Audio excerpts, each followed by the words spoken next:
కొంతమంది అంటుంటారు ముఖ్యమంత్రి గారు ప్రజా దర్బార్ నిర్వహించాలి కదా, సామాన్య ప్రజలను కలవాలి కదా. ఒకటి రెండు సందర్భాల్లో మేము కూడా అడిగినాం, సార్ ఊకే అంటున్నారు వాళ్ళొగలు వీళ్ళొగలు, మీరు ఎట్లాగూ కలుస్తున్నారు, ఎమ్మెల్యేలను అధికారులను కలుస్తున్నారు, అందరినీ కలవండి సార్ అని అడిగి సీఎం గారు ఆ రోజు ఒకటే మాట అన్నారు, రాష్ట్రంలో ముఖ్యమంత్రి నుంచి మొదలు పెడితే కింద స్థాయి పనిచేసే జిల్లాల్లో, మండలాల్లో, గ్రామాల్లో, మున్సిపాలిటీల్లో పనిచేసే వార్డులలో పనిచేసే ఆఫీసర్ల దాకా చూస్తే మొత్తం 6.5 లక్షల ప్రభుత్వ ఉద్యోగులు ఉన్నారు, ఎమ్మెల్యేలు ఉన్నారు, కౌన్సిలర్లు ఉన్నారు, సర్పంచులు ఉన్నారు, అటు ప్రజాప్రతినిధులు ఉన్నారు, లెజిస్లేచర్ సైడ్, ఎగ్జిక్యూటివ్ సైడ్ మొత్తం ఆఫీసర్లు, బ్యూరోక్రసీ ఉంది. ముఖ్యమంత్రి గారు అడిగిన మాట ఏంటంటే, ఒక పెన్షన్ కోసమో, ఒక రేషన్ కార్డు కోసమో, లేదా నా ఇంటి ముంగట మోరీ కావాలనో, నల్లా కావాలనో, లేదా పాస్బుక్ లో నా పేరెక్కలేదనో ముఖ్యమంత్రికి చెప్పుకునే పరిస్థితి వచ్చింది అంటే ఒక సామాన్యుడు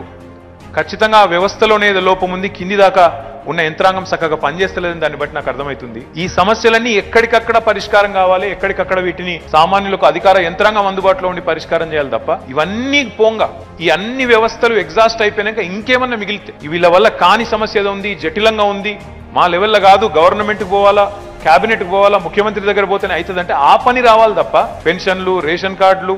నల్లా నీళ్లు, మోరీలు, రోడ్లు ఇది ముఖ్యమంత్రి చేయాల్సిన పని కాదమ్మా. అది కొంత షో పుటప్ చేయాలనుకునే వాళ్ళకు కేవలం దర్పాన్ని ప్రదర్శించడానికి కొంతమంది కలిసి కూర్చున్నట్టు నేను చాలా గొప్ప ప్రజల మనిషిని చెప్పుకోవడానికి, పోజులు కొట్టడానికి పనికొచ్చే పని తప్ప